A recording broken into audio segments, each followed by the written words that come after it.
Every year, I swear the holidays will be calm and cozy, and every year they're chaos. How do I stop setting myself up for disappointment? So, the funny thing about this question is this is often where like patients will come in and they'll kind of ask us a question at the beginning of the session, and the question that they're asking is exactly what the session then is about.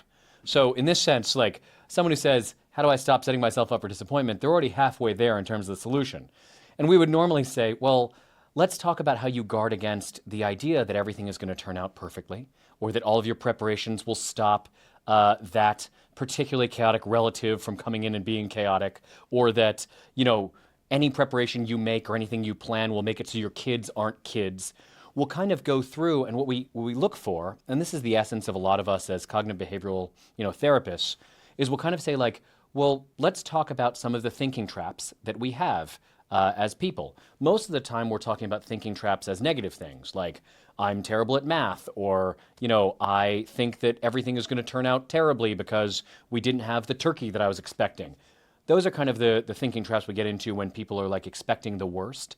But all too frequently, we can look at it on the positive side, and we can kind of say, like, what is it where you're building yourself up for disappointment?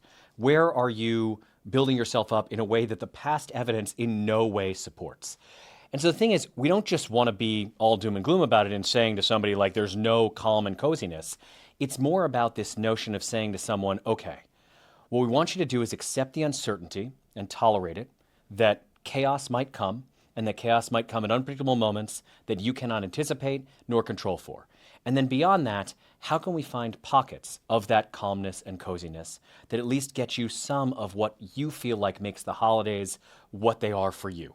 Is it cuddles with your kids? Okay, let's remember situations where your kids have cuddled with you.